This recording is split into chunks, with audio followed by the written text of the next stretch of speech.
Снова здравствуйте, Айдар Муждабаев. Это прямой эфир программы «Бугунь».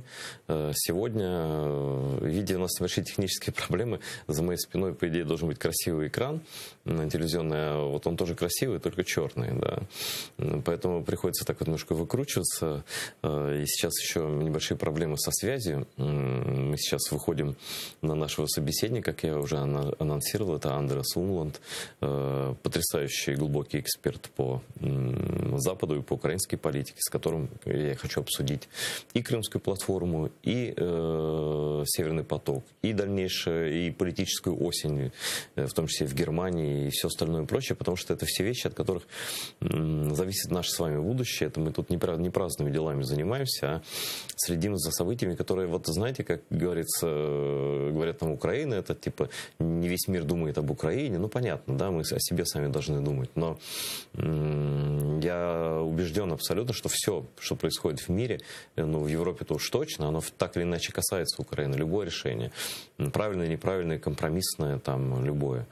И у меня есть ощущение такое, я хочу с Андреасом на эту тему поговорить, что мы имеем дело, наверное, 21 год, он будет в каком-то смысле, может стать переломным, потому что и мы увидим, куда вообще дальше идет мир, на мирное сожительство такое безграничное с русским рейхом, или все-таки на усиление санкций, на как бы системную работу для того, чтобы заставить Россию уйти с оккупированных территорий и вести себя, ну, прилично они не умеют, но хотя бы, так сказать, вот намордник надеть на этого зверя политического. Пока есть сигналы совершенно разные, и у нас тоже мы любим зрада перемога, живем в такой атмосфере, и вроде как Байден типа сдался перед Меркель, перед Германией, а Германия ведет свою политику в отношении России. И как раз очень ценно, что сейчас все-таки у меня есть на связи Андреас Умланд. Андреас, привет. Добрый день. Очень рад тебя видеть. Давно все читаю, что ты пишешь, но молчу. Вот. И читаю, что ты пишешь, но давно тебя не видел. И хоть и из Киева скайпом, но все равно как вживую. Вот. И ты не слышал, да, что я последнюю фразу сказал как раз про Германию, да, что Германия ведет свою отдельную политику в отношении России, и даже, вот мне так кажется, может быть, ты человек системный, знаешь такие случаи, когда, ну, грубо говоря, воля Германии прямо перемогала волю Соединенных Штатов. Но я, на памяти моей, такого никогда не было, все-таки Соединенные Штаты всегда были старшим братом, они, по сути, основали вот эту современную федеративную республику, восстановили из руин производства, дали демократические институты, ну и все, что сейчас есть в ФРГ, в принципе, это же все по американо-британскому плану было сделано. И вдруг остается впечатление, что Германия впервые в истории сказала Америке нет, и Америка подчинилась германскому интересу. Так это или нет? Как? В чем-то это так, да, действительно. Я думаю, что все, что за этим стоит, это американо-китайский конфликт, и что США хотят вот создать такой общий западный фронт, и в частности США нужно в этом конфликте и вообще для воссоздания как бы западного альянса Германия, и поскольку для Германии вот стал так важен этот проект, вот Байден пошел на такую уступку. Ну, там я бы не стал все так плохо оценивать, потому что по своему тексту вот это соглашение, оно неплохое. Проблема в том, что, ну, я думаю, многие украинцы и другие эксперты справедливо сомневаются, что то, что там было в этом соглашении между Германией и США записано, воплощено. И я тоже еще не думаю, что это последнее слово во всем этом, потому что и в США, и в Европейском Союзе есть значимые политические силы, которые недовольны этим соглашением и которые будут, по крайней мере, добиваться, ну, каких-то дополнительных гарантий, что ли, или каких-то дополнительных шагов как со стороны Германии, так и со стороны США.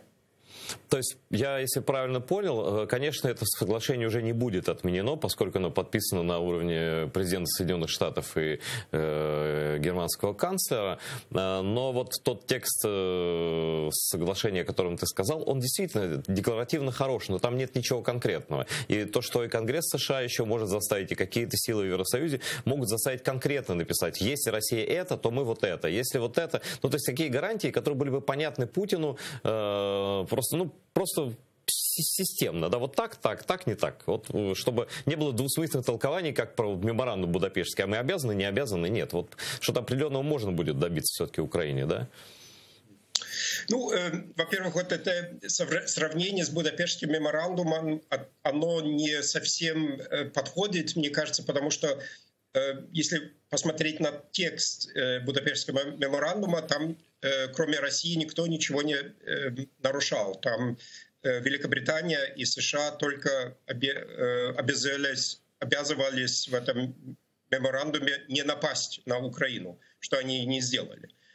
И это не альянс, как между Украиной, США и Великобританией, как иногда это изображают, что там есть некое такое мини-НАТО, где Великобритания и США не выполнили свои обязательства по взаимной защите. Такого там нет, но тем не менее, конечно, этот меморандум играет большую роль, и вот это нарушение этого меморандума играет большую роль, Россия играет большую роль, но тут это соглашение между США и Германией касательно Северного потока, оно все-таки более конкретно расписывает некие меры, которые Германия будет принимать. Ну и самое, может быть, значимое во всем это то, что якобы должно заключиться в 2024 году новый контракт десятилетний о том, что российский газ и дальше будет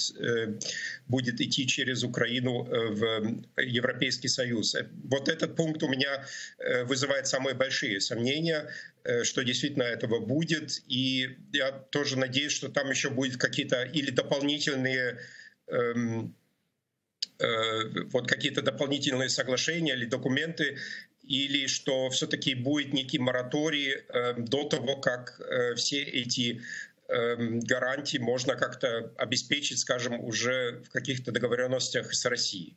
Вот такое я себе сейчас представляю. Но что именно там произойдет, мне пока трудно сказать. Я только могу с уверенностью сказать, что вот сегодняшнему соглашению еще будет некое, такое after party, так сказать, некое такое второй раунд всего этого, потому что и в американском Конгрессе, и в Европейском Союзе есть все-таки значимые политические силы, которые будут добиваться неких дополнительных гарантий, или же все-таки наложение моратория на эксплуатацию Северного потока-2, пока не будет какого-то существенного улучшения в украино-российских отношениях. То есть ты допускаешь даже, что он не заработает, даже за подписями Байдена и Меркель? Да, я не уверен, что это все так уже решено, потому что есть явный конфликт между Конгрессом и Белым домом, и что вот это соглашение в чем-то противоречит уже принятыми законами в США касательно санкций в отношении Северного потока. Поэтому мне трудно себе представить, что сейчас, скажем, республиканцы в Конгрессе и тоже целый ряд демократов, которые решительно настроены против этого, что они просто, так сказать, поменяют тему и забудут про все это. Я слышу, что это все-таки в Вашингтоне большая тема. Вот Северный поток и это соглашение, что это не что-то второстепенное, и поэтому я ожидаю, что там еще будет какое-то противостояние вокруг этого. Ну и это даже может привести к тому, что все-таки будет отложено старт эксплуатации Северного потока, пока не будет чего-то достигнуто, что удовлетворит этих многих критиков как внутри США, так и внутри Европейского Союза. Да, я тоже, как и ты, видел довольно очень, даже очень резкие заявления, в том числе от членов Демократической партии, от партии Байдена в его адрес, чуть не в сдаче национальных интересов. Там такие, причем серьезные конгрессмены, не какие-то там новички, а серьезные, которые там сидят годами в Конгрессе, имеют репутацию. То есть они действительно, как ты говоришь, они могут там встать, забыл, пошел, как у нас там депутат сегодня одно говорит, завтра другое, а потом никто ничего не помнит. Но вот я хочу, чтобы ты, как человек, анализирующий со всех сторон, и ты человек абсолютно независимый, рассказал нашим зрителям телеканала АТР, вот почему такой шум из-за этого потока? Я хочу, чтобы ты с двух позиций спросить у тебя хочу. Зачем он так нужен Путину? Вот. И второй вопрос, зачем он так нужен Германии, что Меркель просто в бараний рог всех готова скрутить, и в том числе перед Байденом не сдалась, там, перед Америкой и так далее. Что ж там такого невероятно важного для Путина, с одной стороны, для Германии, с другой? Ну, я думаю, с Путиным там те люди, которые смотрят ваш канал, и у них и так есть четкое представление. Ну, это, конечно же, снизить эту или уже закончить с этой зависимостью «Газпрома» от украинской газотранспортной системы. Она уже снизилась с первым «Северным потоком» и с турецким потоком. И, в частности, первый «Северный поток», я думал, стал некой подготовкой для аннексии Крыма и для эскалации в Донбассе. И вот этим вторым «Северным потоком» теперь Путин хочет явно вот превратить, как это, кажется, как когда-то Алексей Миллер, руководитель «Газпрома», сказал, превратить украино-газотранспортную систему в макулатуру, и чтобы она стала ненужной, по крайней мере, для транзита российского газа в Европейский Союз. С этим, мне кажется, все понятно. И я думаю, там еще есть целый ряд других мотиваций. Это, конечно, тоже вот снижение транзита или отход, вообще заканчивание транзита тоже проблематично для внутриукраинской системы газоснабжения, потому что эту газотранспортную систему нужно как-то сохранять и модернизировать, и для этого нужны доходы. И поэтому тут тоже есть такая мотивация. Ну, еще целый ряд, наверное, других факторов. Что касается Германии, тут сложнее это все объяснить. И есть, тем более, что есть и в правящей партии, в главной правящей партии, в ХДС, в Христианско-демократическом союзе, есть и весомые голоса, как, например, председатель внешнего комитета Бундестага Норберт Рöttgen против этого проекта, и есть целая партия, зеленая партия против этого проекта, и есть многие аналитики, которые тоже, политические аналитики, или экономические аналитики, которые против этого проекта выступают, причем с разных позиций. Кто-то больше говорит с чисто экономической точки зрения, нам не нужен этот поток, кто-то говорит с экологической точки зрения, нам не нужен этот поток, и кто-то говорит, что с политической или геополитической точки зрения нам не нужен этот поток. Тем не менее, немецкое правительство и большая часть, скажем так, политического эстеблишмента поддерживает этот Северный поток, и это связано с тем, что есть вот большие энергетические компании, которые лоббировали этот поток. Я думаю, большую роль во всем этом сыграл бывший канцлер Герхард Шрёдер, который со своими связями, своим опытом протежировал этот проект и провел его через разные бюрократические фильтры и помогал, так сказать, чтобы этот проект получил все нужные разрешения. И еще есть тут важный фактор — это региональная политика, и то, что Германия является федеративной республикой, и что есть конкретно одна земля в Германии, Мекленбург-Форпоммерн, на северо-востоке Германии, которая выигрывает просто от этого проекта, уже выигрывает сейчас от первого Северного потока, и будет выигрывать от второго Северного потока, потому что вот это большие инвестиции в инфраструктуру, это налоговые доходы, это рабочие места, и вот это земля, она лоббирует на федеральном уровне этот и другие восточные, в частности, восточно-немецкие земли, они тоже солидарны тут с этой землей Мекленбург-Форпоммерн, и они лоббируют на федеральном уровне этот проект, и поэтому вот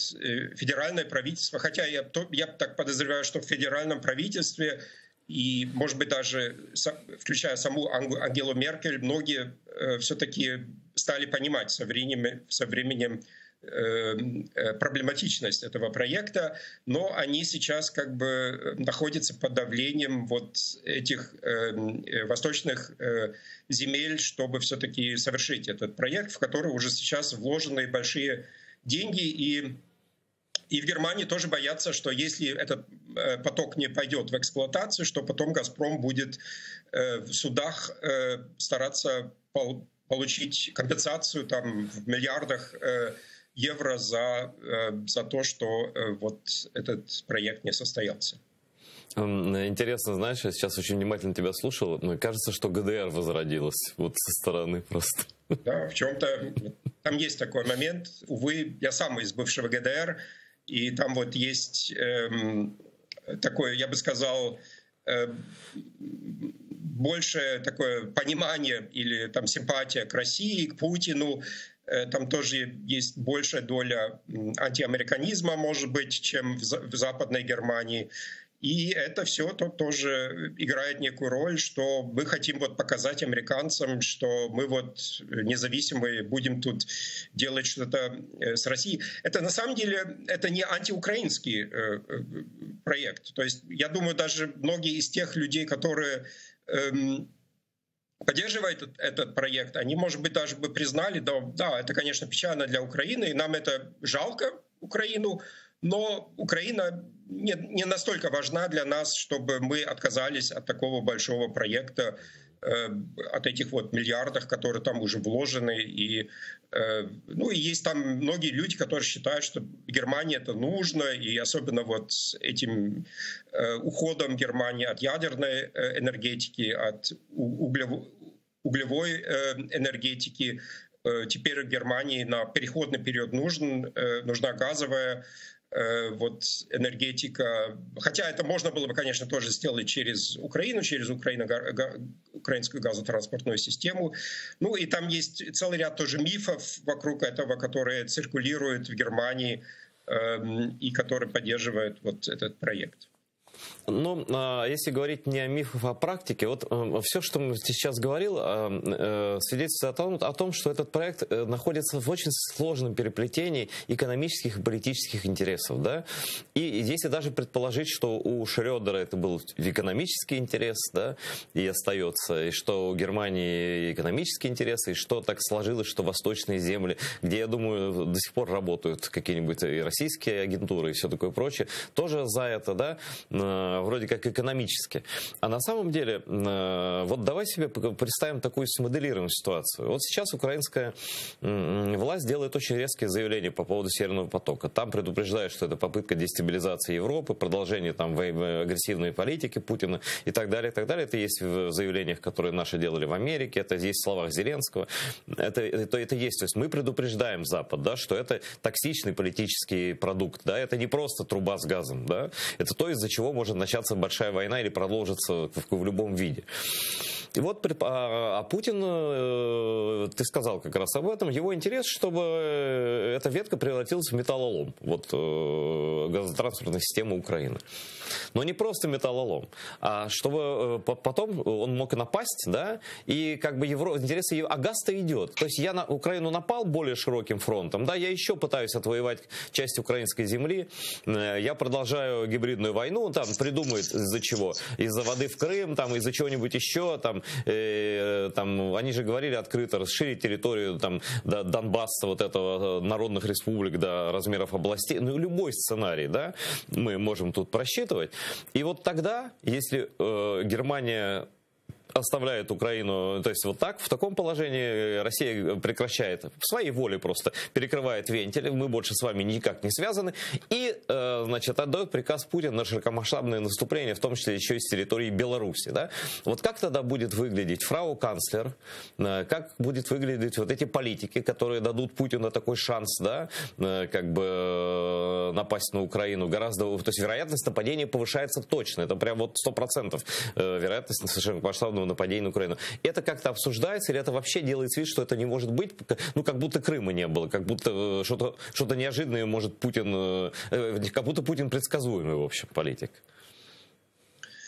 Ну да, я с твоей оценкой полностью согласен, что в этом-то и вся проблема этого проекта, и это более важная проблема, чем экономические потери, которые могут быть у Украины, тем более, что там часто в эти экономические калькуляции не там не учитываются вот расходы, которые Украина имеет для того, чтобы поддержать этот транзит и для того, чтобы всю эту газотранспортную систему держать в таком состоянии, чтобы этот российский газ мог течь. Да, это, мне кажется, этот сценарий, он реальный, но почему-то в Германии считают, что нет, как раз наоборот, если у нас будет вот этот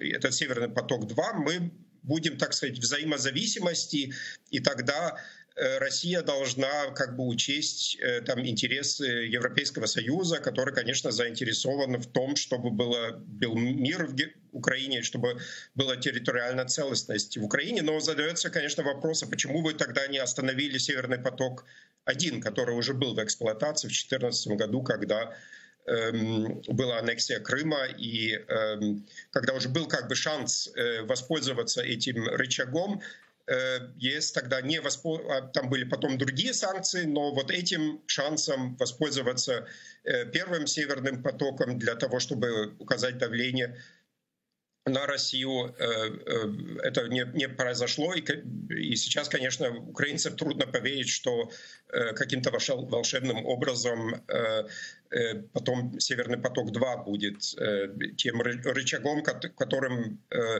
Северный поток-1 не стал в 2014 году.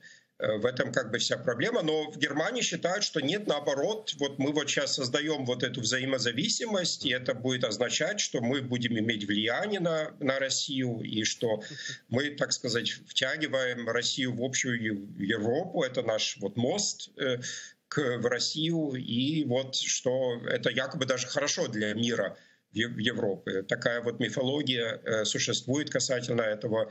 И она уходит, так сказать, далеко еще в советскую историю, в 70-е годы, когда вот тоже были уже построены вот эти первые газопроводы, в общем-то, украинская газотранспортная система с немецкими кредитами и немецкими трубами, западно-немецкими кредитами и восточно-немецкими рабочими, которые тогда тоже приезжали в Советский Союз, чтобы строить эту газотранспортную систему. И считается, что это тогда было как-то какой-то вот успех, который привел к разрядке, и это была новая такая восточная политика, и она вот что-то хорошее сделала.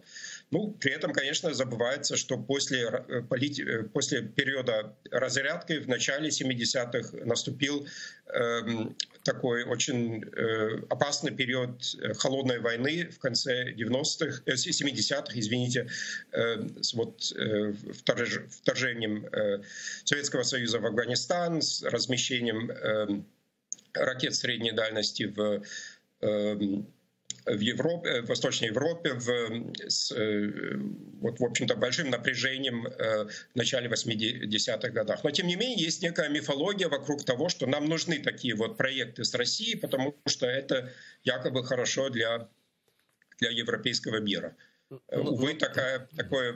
Мифология, она очень популярная в Германии. Ну, ты очень правильный термин мифологию употребляешь, потому что то, что не доказано практикой ни разу, точнее доказан практикой реально обратный эффект. Это даже мифом сложно назвать, это просто идиотство какое-то, потому что вот ты хотел добавить про Афганистан, ты сам этим закончил, да, это называется, когда ты кормишь медведя, это совсем не значит, что он тебя любит, и что он собирается с тобой, так сказать, жить нормально. Он просто набирает силы и все. А потом начинается Афганистан. Потом, помнишь же, Советский Союз развалился, какая мирная страна Россия была? Да Путин в НАТО хотел, когда пришел к власти.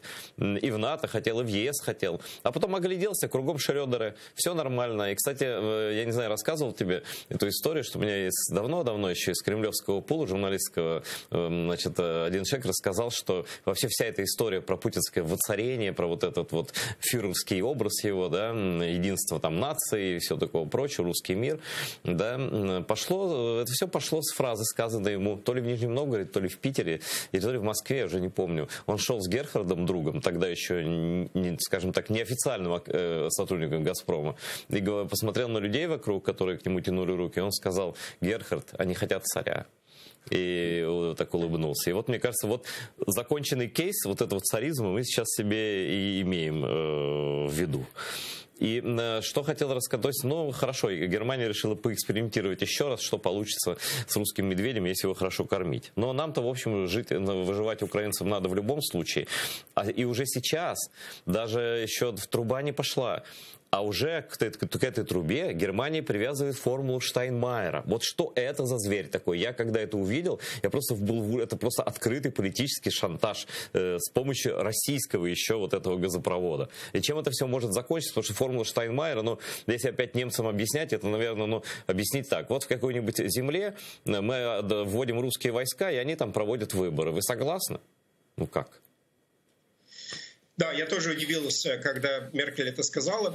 Нужно, во-первых, сказать, что все-таки когда-то эта формула Штайнмайера, она была, так сказать, и актуальной для украинского руководства, тогда еще для Порошенко, и тогда это возникло, обсуждалось, и Порошенко это тогда поддерживал. Но за эти годы общественное мнение касательно этого плана, а именно того, что каким-то образом можно провести выборы на оккупированных территориях, не закрыв границу и оставив там вот эти так называемые народные республики, вот эта идея, она стала, скажем так, менее популярной в Украине. И вообще-то, мне кажется, в Берлине должны были это понять. Что еще, я думаю, за этим стоит, это то, что в последние месяцы ГДР произошло в Восточной Германии в 89-м, в 90-х годах, когда последние выборы в так называемую Народную палату ГДР, в псевдопарламент, были проведены первые настоящие выборы в начале, весной 90-го года. И эти выборы еще проходили в ГДР, в этом сателлитном государстве Советского Союза, и в этом политическом строе, старом ГДРовском политическом строе. И они проходили, когда там еще стояло где-то 300 тысяч советских солдат в ГДР.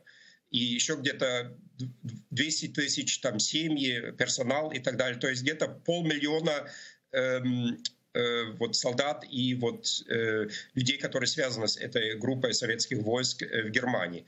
И, видимо, это тогда была успешная схема. Вот эти выборы в Народную палату весной 90-го года, они были демократическими, и они потом создали легитимное правительство, и это легитимное правительство тогда потом уже вот решило с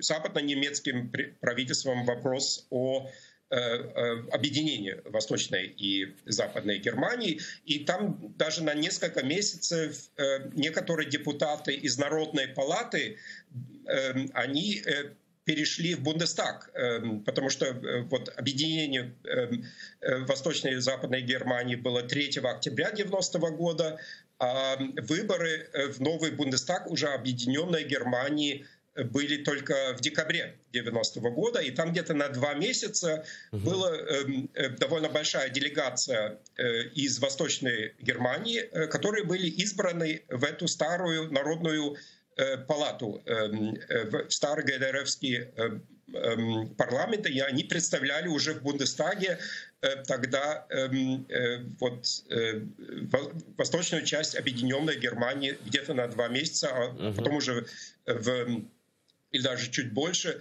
в декабре 90-го года произошли общие немецкие ну да, это мы помним все, да. Да. Ну вот, и мне кажется, вот этот процесс, он как бы стоит за этой. Вот мы же это тогда успешно сделали. Вот почему бы сейчас такой трюк не тоже сделать в Украине? Ну, единственная тут большая разница это в том, что тогда Горбачев был в Кремле, а не Путин. И между ними есть все-таки существенная разница. Если бы был, скажем, новый Горбачев в Кремле, может быть, тогда и формулу Штайнмайера можно было бы применить. Да? Если бы там из Кремля был бы сигнал, давайте вы там все успокойтесь, и мы сейчас там хотим действительно демократические выборы, и мы не будем вмешиваться, тогда, может быть, такое можно сделать. Но с Путиным это, конечно, бредовая идея. И я думаю, что оправдано, что вот украинские власти и украинские эксперты, они отказываются от этой формулы Штайнмайера. Ну да, я читал, Андреас, немецкие народные сказки, и я хочу заметить, что они гораздо ближе к реальности, чем реализация формулы Штайнмайера в условиях Путина и оккупации российской. Но ты интересные вещи сказал. Вот как прикрывают, искренне или неискренне, это уже вопрос второй, да, но как прикрывают, как фиговым листком, прикрывают эту просто коллаборацию с агрессивной воюющей страной на Западе, особенно в Германии, это иезуитство фантастическое.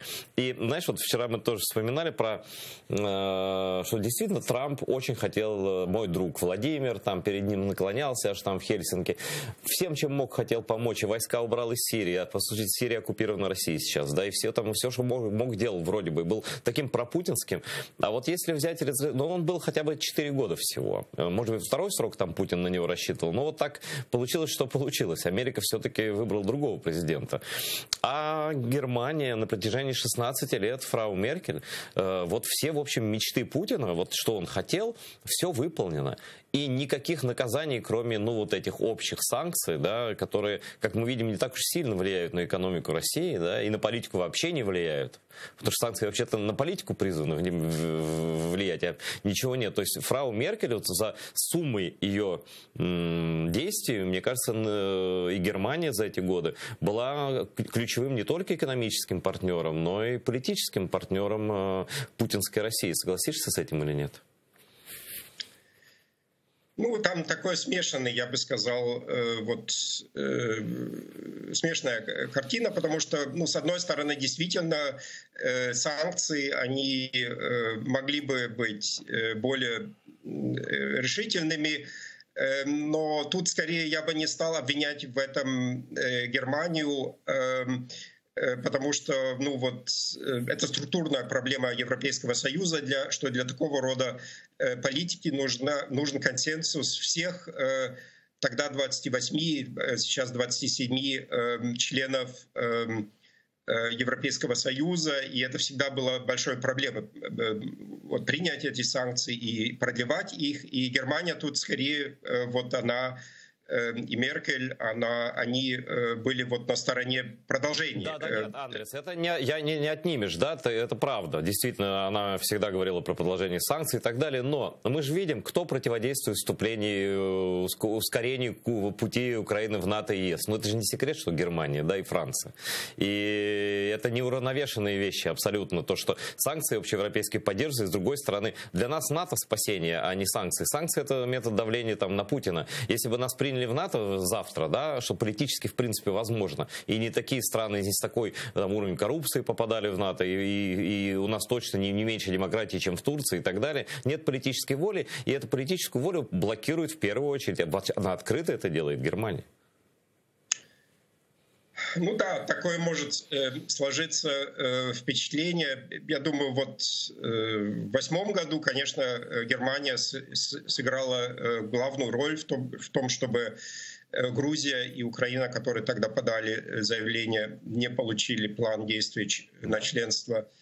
Ну, после событий 2014 года, я думаю, вот эта идея о вступлении в НАТО, она стала в чем-то теоретической, потому что взять в свои ряды страну, которая находится в состоянии войны, и тем более в состоянии войны со страной, которая обладает самым большим ядерным оружием, арсеналом в мире, это в любом случае это было бы трудно, и даже бы если там не было бы Германии и Франции. Поэтому вот эта идея о том, что будучи в состоянии войны, можно вступить в такой военный союз, она мне казалась всегда немного нереалистичной со стороны Украины. Хотя я полностью за, конечно, вступление Украины в НАТО, если бы это было возможно хоть сегодня, но такое обычно не бывает. Я бы еще хотел добавить, что Меркель тоже сыграла большую роль в этих всех переговорах, в нормандском формате, в минских переговорах. Она интересовалась и поддерживала в чем-то Украину, но, с другой стороны, есть большая проблема с немецким общественным мнением, которое считает, что для того, чтобы как-то обеспечить мир в Европе, нужно договориться с Путиным и услышать его голос, и как-то пойти на уступки. Хотя это уже раньше делалось, там, в отношении Молдовы и Грузии и так далее, и ни к чему не привело. К сожалению, этот горький опыт, который Молдова и Грузия уже многие годы, до 2014 года, имели, он не учитывается в Германии, а там считают, что нельзя идти на конфронтацию с Россией. Причем это считается, так сказать, выражением хорошего пацифизма. Мы все за мир, и поэтому давайте соглашаться на то, что нам Путин говорит. Ну, удивительно, знаешь, когда вроде бы в нашем понимании, постсоветских людей, по крайней мере, немцы, это порядок, это они хорошо учатся, да, они все знают, они все записывают, у них все ходы записаны, они мудрые такие. Германия — это родина современной философии, там, ну и такого люди с логикой, короче говоря. А тут мы видим образ немцев и Германии, в которой логика напрочь отсутствует, в которой присутствует какое-то детское желание, это, знаешь, как «Кот Леопольд», знаешь такой мультфильм? Давайте жить дружно. Но это для детей 7-летних, наверное, работает там, да, но ты же не будешь говорить, давайте жить дружно, там, убийцы. А оказывается, это совершенно на полном серьезе говорится, и откуда, просто, знаешь, я так задумался, если начнется реально большая, она так уже идет, гибридная, да, по всем фронтам, полномасштабная война в Европе, да, широкомасштабное нападение. И, кстати, сегодня Лукашенко заявил, что он за секунду готов развернуть российские войска в Беларуси, то есть это будет сделано немедленно, сказал он лично Лукашенко, да. То есть все, он объявляет фактически, что Россия приблизилась к воротам, к границам Евросоюза, Польши там и так далее. В общем, все очень сильно напоминает перед началом Второй мировой войны ситуацию, да, и представим себе, что это происходит, да, и получается, что этим своим противостоянием натовскому зонтику, значит, над Украиной и так далее, Германия становится соавтором Третьей мировой войны, это, причем в третий раз в истории, это какая-то карма или в этом есть какая-то закономерность, потому что, ты немец, тебе видней, потому что для меня это просто ужасающее дежавю, как можно способствовать прямо в начале их даже и вооружению русской армии. То есть какие санкции, если ты потоками даешь деньги Путину, а он их тратит, он же говорит на что? Показывает новые самолеты, новые ракеты. То есть он миру объявляет, за что они платят. Куда идут деньги жителей этих земель там восточных, или куда идут деньги всех этих потребителей газа? Вот у меня новый самолет, новая ракета. Вот так я вас буду убивать, вот так я захвачу Украину. Тем более эта статья про Украину, ты же читал, да? Это объявление войны, это просто вопрос времени. Он на часы просто смотрит, да? И ситуация с нынешней Меркель, это как ситуация с Чемберленом Чемберленом, который в 1938 году прилетел в Лондон и сказал: я привез вам мир от Гитлера, и с ним можно экономически сотрудничать. Но не прошло и 2 года, как пришлось воевать. Мне кажется, может, это, конечно, не прямая аналогия, но она напрашивается прямо. Почему немцы боятся посмотреть этой правде в глаза, я, честно говоря, не очень понимаю. Я, честно говоря, тоже в чем-то не очень понимаю. Там есть противоположный дискурс, который говорит о том, что якобы вот потому что Европейский Союз так агрессивно расширялся, и вот это соглашение об ассоциации, и как же так оторвал как бы Украину от России. То есть мнение народа Украины не учитывается совсем, да? Мнение народа Украины тут не учитывается, как будто Европа Майдан организовывала там, да. Ну, да. Да, так и думают, что это, в общем-то, ЦРУ за этим, там, вот мы это все поддерживаем, и мы пообещали там Грузии и Украине вступить в НАТО, что было вот, и это мы эскалацию, Запад и Германия в том числе, так наступили на ноги Путину, что он теперь, ну, как бы не может по-другому. Такой, к сожалению, есть дискурс, и он популярный. И к сожалению, кстати, не только в Германии. Это тоже, даже в Америке есть люди, которые так считают, и которые считают, что... И это открыто, вот эти идеи мы оторвали Украину у России, вырвали, нам не надо было этого делать. Он открыто проповедует, например, нынешний представитель президента Соединенных Штатов по глобальному потеплению господин Джон Керри, например, будущий и бывший госсекретарь при Обаме. Да, тут как-то сложно. Это вот точно такая же позиция, как вот эта. На мой взгляд, страшно она опасная. Скажи, а как ты оцениваешь вот заявления, очень резкие заявления украинской стороны по потоку, по сотрудничеству, ну, по всем этим вот текущим вопросам? Да, я думаю, что нужно резко выступать и мобилизировать все силы, которые есть, потому что это, в конечном счете, это все такая классическая игра в нулевую сумму. Это просто-напросто тот газ, который будет идти через Северный поток-2, он не будет идти через Украину, и все. И поэтому тут совершенно, там нет никаких-то сложностей. И все эти программы там по зеленому газу, вот какие-то там водород, и все сейчас можно делать. То есть для этого есть ведь свободные мощности Украины газотранспортной системы, чтобы какие-то альтернативные проекты воплощать. Это все возможно, потому что и так транспортная система только частично эксплуатируется. То есть это такие скорее отвлечения, чем действительно существенные предложения.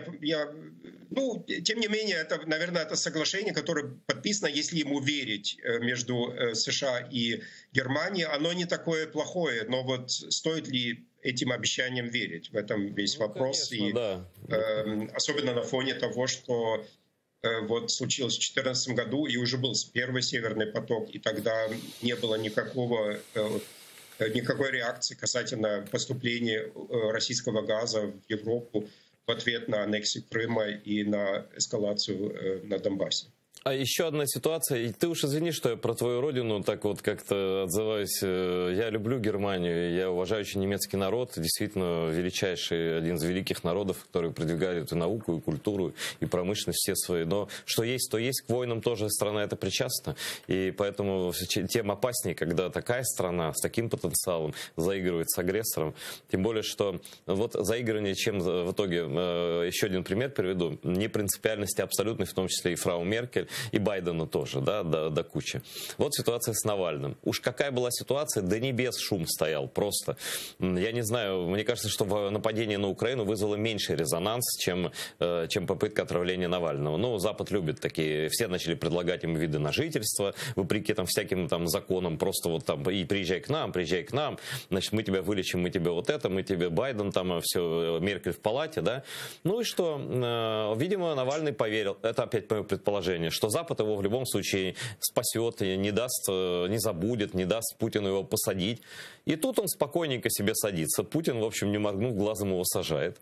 Там с ним исполняют там истории «Разденься, нагнись», там он писал об этом сам, и просто, как обычная русская тюрьма. Вот я, в принципе, считаю, что любой крымнашист должен сидеть в тюрьме, будь какой. Но все-таки русской тюрьмы я даже таким людям не особенно желаю, потому что это унижение достоинства просто априорное, да. И вот он сидит там, и вот он пишет какие-то письма оттуда. Оппозиция вся зачищена, все штабы разогнаны, все сидят, ноль вообще, на улицах точно уже никого не будет никогда, до того, как этот режим шатнется, да. Он в тюрьме сидит, единственный, как Запад говорит, главный оппозиционер Путина. И что же говорит Байден? Вот если Навальный умрет в тюрьме, то это будет проблема. А если он будет там жить? Вторая часть ответа, то все нормально. И Меркель замолчала. В больницу она к нему ездила, а в тюрьму не хочет к нему съездить. Вот, или Северный поток-2 закрывает глаза на все, включая и Навального, и Украину, и все остальное прочее. Да, я тоже удивлен, но я думаю, что стоит за всем этим это боязнь. Самая простая, какой-то эскалации. Это собственная шкура, так сказать, чтобы мы не попали в какую-то вот войну. А то, что там Украины, нам может быть и жалко Украину или Навального, и там российскую оппозицию, или там белорусской оппозиции, но в конечном счете это не наша проблема, считается. Да? И мы не хотим залезть из-за этих людей вот в какую-то вот там в Третью мировую войну с Россией. Вот. Я думаю, это вот самый главный такой фактор, что нам, конечно, это все неприятно, и это все очень неаппетитно, но чтобы пойти на конфронтацию с Путиным, мы не готовы.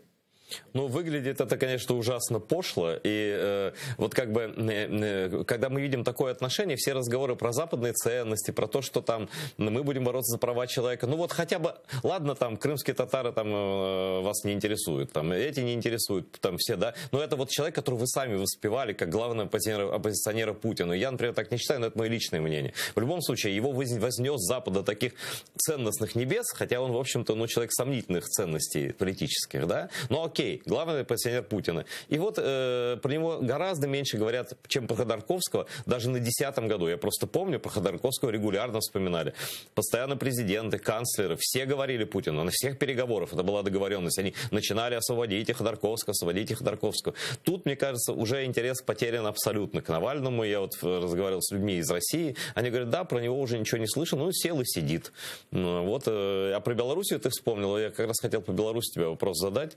На мой взгляд, вот просто по последним цитатам Лукашенко, по всем вот этим выкрутасам, кстати, он там закрывает все общественные организации, включая Пен-клуб, который возглавляет Светлана Алексеевич, которая призывала не сопротивляться Лукашенко, значит, и вот в итоге он там всех совсем зачистил и уже предлагает публично Путину, а что, базы НАТО-то есть вот в Польше, он говорит, и у нас могут быть российские войска в любой момент. То есть фактически мы наблюдаем аншлюз Беларуси, и все остальное это лирика, а вот войска у границ Польши это совсем не лирика, это танковые дивизии, это ракеты, это все. Неужели, а Германия, в общем, не очень далеко от Польши. Вот эту угрозу вообще как-то рассматривает Германия, или Путин может приближаться бесконечно, и там, приходи в Берлин, ладно, живи, что теперь делать, пусть Берлин будет ваш, лишь бы не было войны, я утрирую просто. Я думаю, что такой боязни, что Путин пойдет на Европейский Союз, этой боязни, может, и нет. Там скорее боязни того, что из-за каких-то третьих стран, как Грузия, Украина, Беларусь, Молдова, Запад пойдет на конфронтацию с Путиным про то, что Путин считает своим. Да? И в принципе, мы уже сейчас имеем, там, скажем, в Прибалтике мы уже имеем, там, так сказать, все уже очень близко. И эти три страны, они... Я не думаю, что именно этого западно-российского прямого противостояния немцы так боятся. Они боятся, что мы сейчас пойдем на какие-то обязательства, на какие-то обещания в отношении третьих стран, которые Путин считает, в общем-то, частью России, грубо говоря. И мы не готовы пойти вот на это. А то, что Путин будет нападать на Германию, ну, так сказать, русские и так в Германии, да, и «Газпром», и туристы, и олигархи, и всякие там организации, то есть ему не нужно туда с войсками прийти, он с другими людьми уже туда пришел. Поэтому, ну да, это такое забота о собственной шкуре в первую очередь. Ну, в общем, мы сейчас с тобой, в первую очередь, ты констатируешь на самом деле страшные факты. Вот то, что ты сейчас говоришь, это риторика 1938 года.